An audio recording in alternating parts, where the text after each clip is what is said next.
Guys, तो कैसे हो आप लोग। उम्मीद करता हूँ सब बढ़िया, सब मज़े में। स्वागत है आपका मेरे यूट्यूब चैनल पे। तो चलो आज अपन बात करेंगे ऑब्जेक्टिव ऑफ मैनेजमेंट।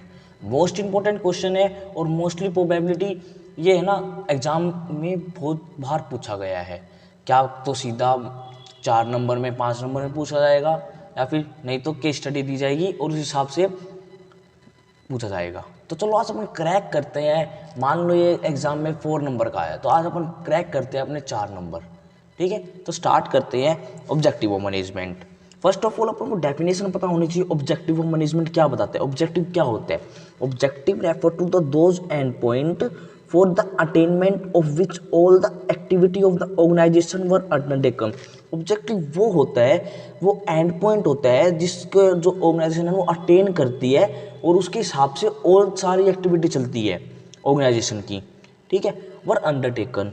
तो मोस्टली अपन बात करेंगे आज 3 ऑब्जेक्टिव के बारे में। Objective can be boldly divided into the following 3 category. 12th में ऑब्जेक्टिव बहुत ही प्रकार के होते हैं, पर 12th में 3 प्रकार के बताए गए हैं। ऑर्गेनाइजेशन ऑब्जेक्टिव, सोशल ऑब्जेक्टिव और पर्सनल ऑब्जेक्टिव। ऑर्गेनाइजेशन ऑब्जेक्टिव होता है जो ऑर्गेनाइजेशन है वो खुद के बारे में सोच रही है। सोशल ऑब्जेक्टिव होता है, सोशल ऑब्जेक्टिव बात करते हैं सोसाइटी के बारे में।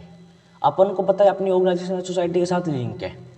अपन सोसाइटी से ही मटेरियल लेते हैं और सोसाइटी को ही देते हैं। Society welfare is a motive of the organisation. और पर्सनल ऑब्जेक्टिव, थर्ड पॉइंट आता है पर्सनल ऑब्जेक्टिव। पर्सनल ऑब्जेक्टिव अपन बात करते हैं अपने जो एम्प्लॉयज़, नंबर ऑफ वर्कर, उनके लिए उनके ऑब्जेक्टिव कंप्लीट करवाने के लिए ऑर्गेनाइजेशन को अचीव करवाने पड़ते हैं। तो अपन फर्स्ट बात करते हैं organisation objective. It refers to the utilization of human and physical resource available in the organization considering the interest of all the stakeholder। ये है यूटिलाइजेशन ऑफ द रिसोर्सेज। एक तो ह्यूमन के रिसोर्सेज जो एम्प्लॉयज अपने काम कर रहे हैं उनका रिसोर्सेज, और एक फिजिकल रिसोर्सेज जो उन्होंने लगा रखे हैं।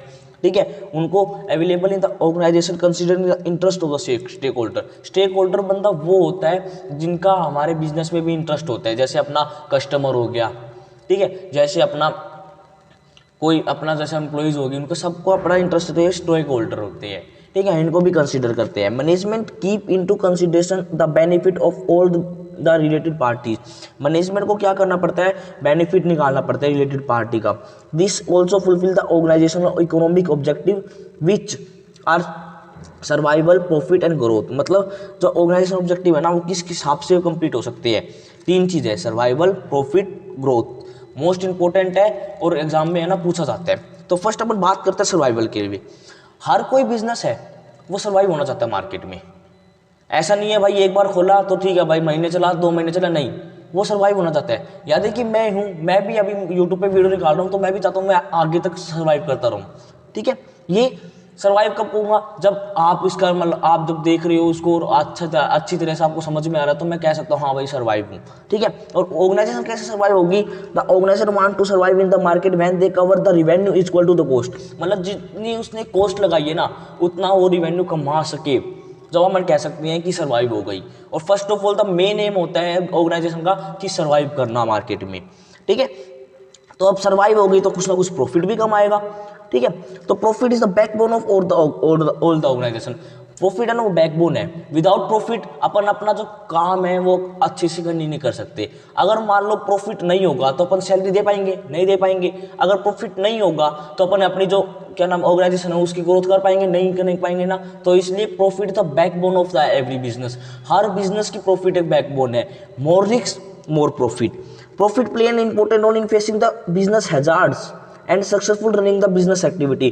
प्रॉफिट हेल्प करता है कि एक तो फेसिंग हैजार्ड्स, जो बिजनेस के कुछ ना कुछ लॉसेस आ गए तो उसको कवर करने के लिए भी हेल्प करता है। And successful in running the business activity, और एक सक्सेसफुल तरीके से चलाता है अपनी बिजनेस की एक्टिविटीज को। ग्रोथ अपन कैसे कहेंगे कि भाई बिजनेस ग्रोथ कर रहा है।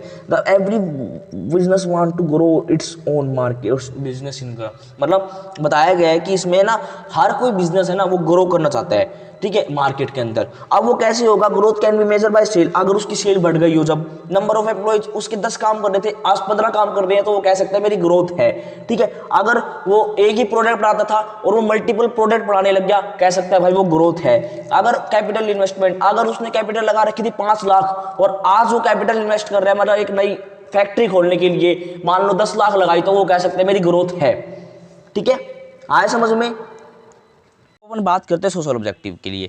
It refer to the consideration of the interest of the society during the managerial activity. Managerial activity में जो जो सोसाइटी का इंटरेस्ट है, पहली बात तो अपन को ऑर्गेनाइजेशन अगर चला रहे तो अपन को इंटरेस्ट क्रिएट करना चाहिए सोसाइटी के बारे में, सोसाइटी के लिए, ठीक है। अगर इंटरेस्ट क्रिएट नहीं होगा सोसाइटी का तो अपनी ऑर्गेनाइजेशन है वो स्मूथली वर्क नहीं करेगी।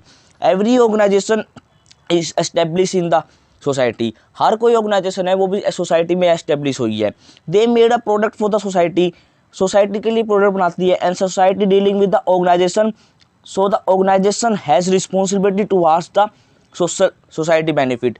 जो है ना ऑर्गेनाइजेशन है ना वो उसको पता है कि ना सोसाइटी हमसे डीलिंग कर रही है, तो ऑर्गेनाइजेशन के पास एक रिस्पॉन्सिबिलिटी है कि ना तुम कि ये जो बेनिफिट है ना सोसाइटी के वो कंप्लीट करो, और उनको करना भी पड़ता है। क्योंकि अगर मान लो वो बेनिफिट उसके लिए कंप्लीट नहीं करेगा सोसाइटी के लिए तो कोई भी इंटरेस्ट नहीं दिखाएगा। इंटरेस्ट नहीं दिखाएगा तो अपने प्रोडक्ट है जो अपन प्रोडक्ट दे रहे हैं वो कोई भी खरीदेगा नहीं, और खरीदेगा नहीं तो अपन प्रॉफिट भी नहीं कमा पाएंगे। प्रॉफिट नहीं कमा पाएंगे तो अपनी ग्रोथ भी नहीं होगी और ना अपन सर्वाइव भी कर पाएंगे। तो objective of the manager promise to sure health, safety और प्राइस कंट्रोल। जो मैनेजर का जो ऑब्जेक्टिव होता है ना सोसाइटी के प्रति, क्या, एक तो हेल्थ केयर फैसिलिटी, एक सेफ्टी बताना और एक प्राइस कंट्रोल करना, मतलब रीजनेबल प्राइस चार्ज करना अपने जो प्रोडक्ट है उसका, ठीक है। Main social objective of management क्या क्या आता है, to make available employment opportunity. एक तो सोशल वेलफेयर क्या, एम्प्लॉयमेंट अपॉर्चुनिटी लगाना, एम्प्लॉयमेंट की मतलब एम्प्लॉयमेंट बढ़ाना। अपनी सोसाइटी आज अगर मान लो रूरल एरिया में डेवलप हो गई तो अपन कह सकते हैं ना वहाँ की एक तो रूरल डेवलपमेंट में क्या होगा, एक तो जो एम्प्लॉयमेंट है वो बढ़ेगी, लोगों को काम मिलेगा, वेजेस मिलेगी, तो इसलिए अपन कह सकते हैं वो सोशल वेलफेयर है। To save environment from getting polluted. अगर जो मान लो जो इंडस्ट्री है अगर वो इन्वायरमेंट पोल्यूट कर रही है तो पहली बात तो वो सोशल वेलफेयर कर नहीं रही। अपन को एक है ना ऐसी ऑर्गेनाइजेशन बनानी चाहिए जिससे क्या नाम है जो अपनी एनवायरनमेंट है ना वो सेफ रहे, ठीक है।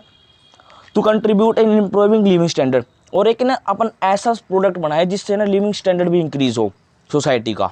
और एक बहुत बड़ा एम होता है मैनेजर का कि है ना सोसाइटी का तो ऑब्जेक्टिव कंप्लीट करवाने होते हैं।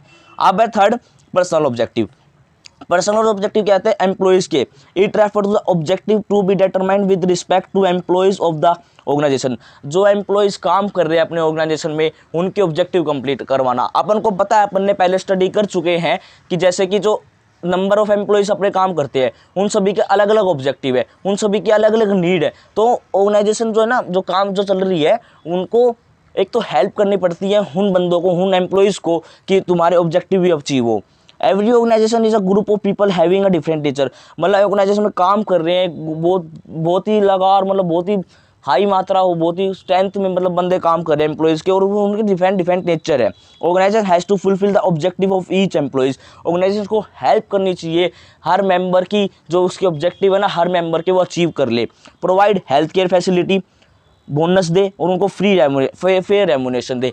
ऐसे नहीं है भाई उनको एक को तो दे रहे हैं ज़्यादा रेमुनेशन और एक को दे रहे कम, नहीं, सभी को इक्विटी के हिसाब से दे और एक है ना इक्विटी क्रिएट रखे इनके भी, और एक हेल्थ केयर फैसिलिटी भी दे दे और एक बोनस भी प्रोवाइड करते। तो that's all from my side, thank you.